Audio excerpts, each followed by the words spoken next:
Hey everyone, it's me, Vinny Lospinuso, back with a vlog that I want to give in light of the most recent news from the Naismith Basketball Hall of Fame in Springfield, Massachusetts, in which they've released their 11 finalists for this year's class of the Basketball Hall of Fame. Now, that doesn't mean these are going to be the only at most 11 people that are going to make it.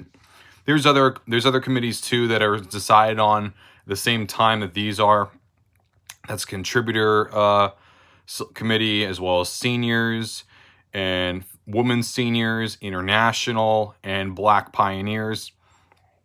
That many others. But a lot of people have also asked me, Vinny, you love Hall of Fame so much, but which Hall of Fame is your favorite? And honestly, it's the Basketball Hall of Fame by far, because unlike baseball and football, where it feels like it's just the only main leagues and nothing else, with basketball, everything counts. High school, college, pros, international play, every single thing matters for you.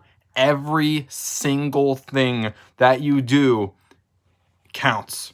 Not only that, unlike the Basketball Hall of Fame knows that the game is also growing, so as a result, it has also increased the ability for more people to make it. Whereas for Canton, for instance, despite the game growing, they still keep the number basically the same. Baseball, you all know that barely changes, but basketball changed, and it's changed for the better. Are there people that I want to be in that aren't in yet? Yes, of course. Leroy Edwards, Leo Ferris, Frank Lubin, Dennis Murphy, and many others that I can name off the top of my head that I do want to see make it, but I do have confidence that they could eventually make it down the line. And unlike baseball and football, where it sometimes feels like they might never, ever, ever, ever make it, either because the standards are too high, potentially, or that there's like pushbacks more often. With basketball, I don't get that, because I feel like, they could still make it one day, and I'm happy about that. So let me just tell you the nominees for the finalists for the North American committee. It's both the men's and women's combined. They shrunk it and they chose these 11. There's no exact number that are chosen as finalists every year. It's completely random for the most part. And in case you're wondering, in order to make it in, you need 2/3 majority of the body of 24 people in order to make it as a finalist from this particular committee. We do not know who the people are, because that's kept anonymous. It's kept anonymous, but at the same time, if it was like baseball, I'd be upset. But with basketball, because I'm confident in their choices, I have no issue with it. So the choices are Letta Andrews. She has been the winningest high school basketball coach of all time, men's and women's, boys and girls. By far, no one has won more games or coached in more games than her. Absolutely. She has to make it this year. She's been a finalist many times. In my opinion, I think she has to make it now this year.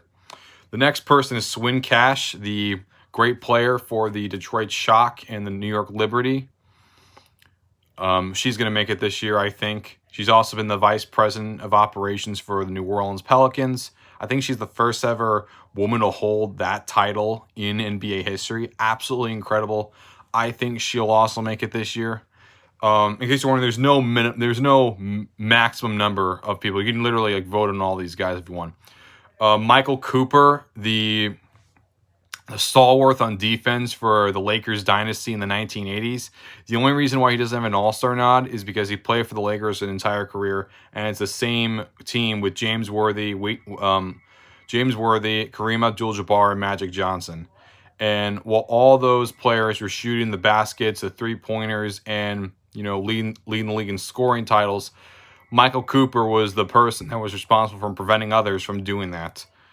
He absolutely deserves the Hall of Fame, in my opinion, as well.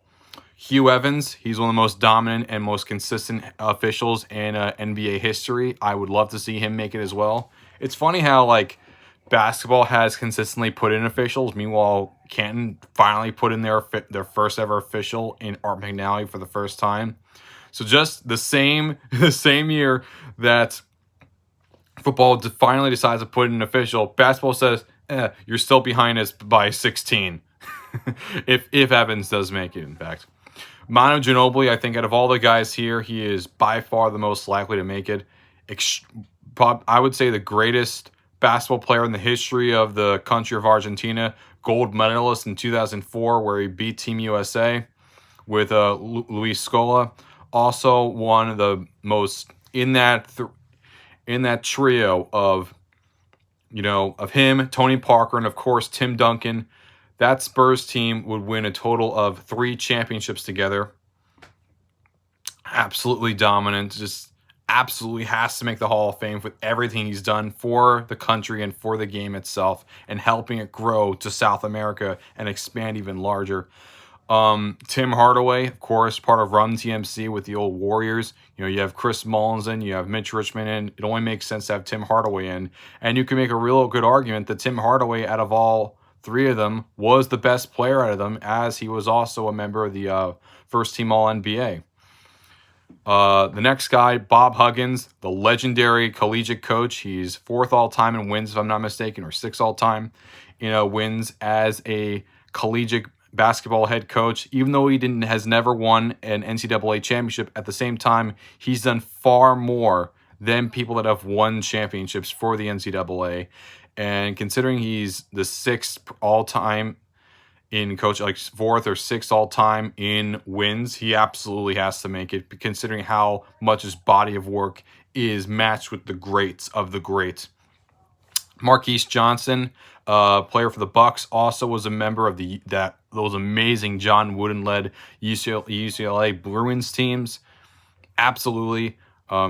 Michael Jordan is a big proponent of him. Those Bucks teams, they might not have ever gotten over the hump, but at the same time, they were very, very fierce competitors out of the East. And Marquise Johnson, along with Sidney Moncrief, who did make it a few years ago, is one of the biggest reasons why. He absolutely also deserves to make it. George Karl, he's one of the winningest head coaches in NBA history. Yes, he might not have ever won a championship, but when it comes to NBA games coach, only one shy of 2,000 games coached. He's 6th, I think, like 4th, 6th all time. Again, similar with Huggins, 4th or 6th all time in coaches on coaching victories. Absolutely deserves to make the Hall of Fame, in my opinion, without a doubt. Multiple time coach of the year, definitely no question about it. Marianne Stanley, again, another person who's been a finalist last year. As a coach, she won an NCAA championship, also been a coach of the year in the WNBA ranks, over 400 wins as a head coach. She also deserves a look as well. She also deserves to make it, and she's also a finalist. And then finally, we have Lindsay Whalen, who was an incredible player for her time with the Minnesota Lynx. Growing up, was a part of those Minnesota Gophers teams. And in terms of wins, she's won the 4 championships with the Lynx as a part of their dynasty. And in terms of wins, out of any player in WNBA history, she's the player with the most amount of wins ever. She's just a winner all around. And those are my thoughts on all of the finalists for the North America Committee for the Naismith Basketball Hall of Fame. And it's a real good chance that all 11 of them are inducted, because honestly, they all deserve it. If you want to know my personal opinion on who I think is the most likely out of them and the least likely out of them, I would say probably Manu Ginobili is the most likely, considering he's the first ballot guy, or maybe Bob Huggins, considering the number of coaching wins he's had. And in terms of least likely, I would probably say Michael Cooper, considering he doesn't have an all-star nod. Granted, there's more to it than just that. Defense isn't usually awarded in the all-star nods, but, I think Michael Cooper's the least likely. But honestly, I want to see all of them make it. And I think there could be a decent chance that all of them do, in fact, make it.